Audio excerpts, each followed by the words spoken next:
नाही. याच्या पाठीमागचं रहस्य की आवळ्याचं जसं आहे तसं बाकीचं बी आहे. या दिवशी, या कोजागरी पौर्णिमे दिवशी काही जर तुम्ही नेत्रबिंदू बनवले, कर्णबिंदू बनवले किंवा अजून जी काय औषधं, विशेष औषधं आयुर्वेदिक पाकशाळेमध्ये या दिवशी बनवली जातात आणि त्याचा विशेष लाभ हा प्रत्येकाला मिळत असतो किंवा औषध बनणाऱ्यांना जे अशा पद्धतीचे औषधं खातात त्यांना होत असतो. चला तर मग तुम्हाला सांगायचं की याचा लाभ प्रत्येक ठिकाणी लाभ आहे. तुमचं शारीरिक आरोग्यासाठी तो फार महत्त्वपूर्ण भाग आहे, आर्थिक समृद्धीसाठी फार महत्त्वपूर्ण भाग आहे, तुमच्या बौद्धिकतेसाठी फार महत्त्वपूर्ण भाग आहे.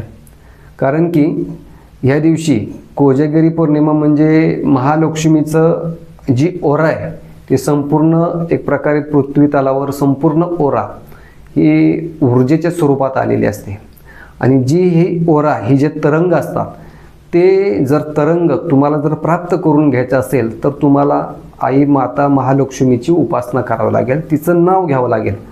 जोपर्यंत तुम्ही असं करणार नाही तोपर्यंत तिचे तरंग तुम्हाला मिळणार नाहीत.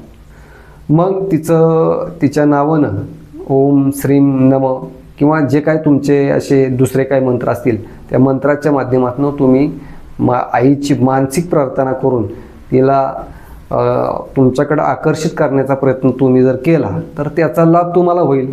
तुम्ही जर काहीच नाही केलं तर त्याचं काहीच नाही होणार. मग काहीच नाही होणार तर काहीच नाही होणार. सांगायचा मुद्दा असा की आर्थिक समृद्धी ही कुणाला नको आहे, आरोग्य कुणाला नको आहे, बुद्धीचा विकास कुणाला नको आहे, आत्मिक शक्ती विकसित कुणाला करायचे नाही.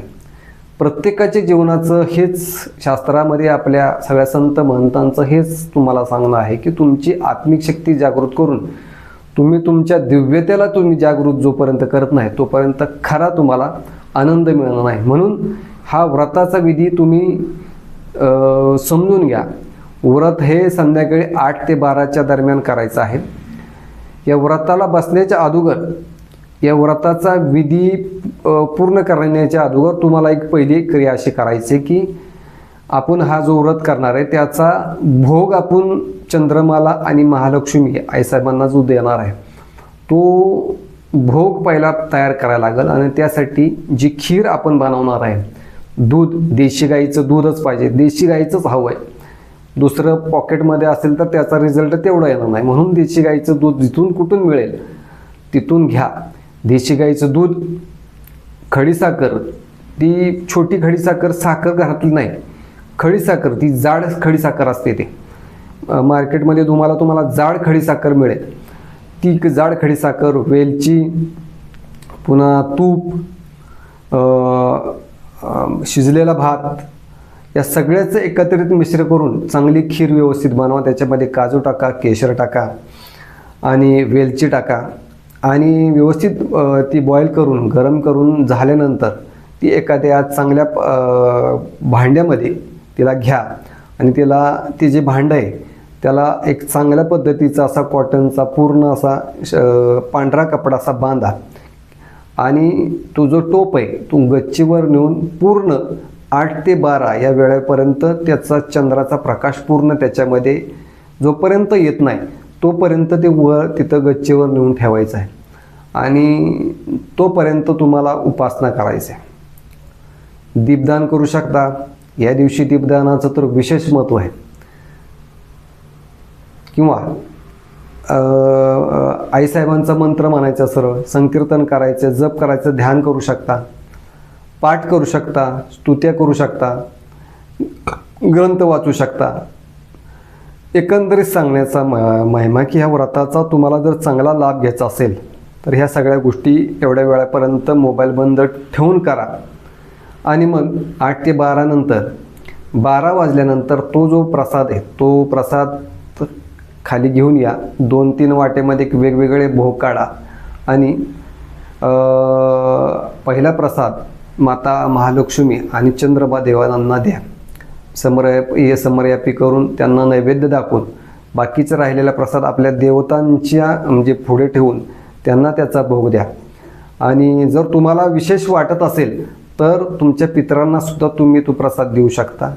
दक्षिणेच्या दिशेला तोंड करून तुम्ही पितरांचं आवाहन करून ते त्यांना समर्पयामी तुम्ही अर्पण करू शकता. हे सगळं झाल्यानंतर हा एक व्रताचा एक सगळा असा भाग आहे. ह्याच्यात महत्त्वपूर्ण विशेष काय ते तुम्हाला मला सांगायचं आहे की जो चंद्राचा प्रकाश त्या दुधामध्ये ज्यावेळेस पडतो त्यावेळेस त्याच्यामध्ये एक अमृत पडल्यासारखा एक सुवर्ण योग असतो हा. कारण की चंद्राचा प्रकाश पडल्यानंतर जी ती खीर तुम्ही जी खाणार आहे ना तिला एक अलौकिक चव असते. हा स्वतः केलेला मी वैयक्तिक माझा प्रयोग आहे म्हणून मी तुम्हाला या सगळ्या गोष्टी सांगतोय. आणि चंद्रमा बघा त्या दिवशी पूर्ण प्रकाश शांती चंद्रमा असतो, पूर्ण प्रकाश असतो पृथ्वीवर आपल्या. तर त्याच्या पाठीमागे एक शास्त्र आहे. या दिवसापासून म्हणजे या दिवसापर्यंत आवळा हा परिपक्व मानला जात नाही आणि याच्यानंतर तो आवळा आयुर्वेदाच्या औषध बनवण्यासाठी वापरला जातो, म्हणजे परिपूर्ण होतो या दिवशी. आणि हा चंद्राचा प्रकाश पूर्ण औषधींना सगळ्या जे वनस्पती आहेत त्यांना समृद्ध करत असतो. अशी ताकद त्या चंद्राच्या प्रकाशाची असते. म्हणून ही जी खीर आहे ही चंद्रप्रकाशातलीच खीर तुम्ही खावी हा त्याच्या पाठीमागचा मुख्य हेतू आहे. आणि ही खाल्ल्यानंतर मग तुम्ही मला कमेंटमध्ये सांगाल की आम्ही हा प्रयोग केला आणि फार सुंदर झाला. हे मला तुम्ही सांगणार आहे, मला माहिती आहे. सांगण्याचा मुद्दा की जो व्रताचा विधी आहे तो ह्या पद्धतीनं करा. ज्या पद्धतीनं बाहेर मार्केटमध्ये ज्या पद्धतीनं जे केलं जातं तो तमाशा आहे. तमाशा आपल्याला आपल्या जीवनाचा करून घ्यायचा नाही.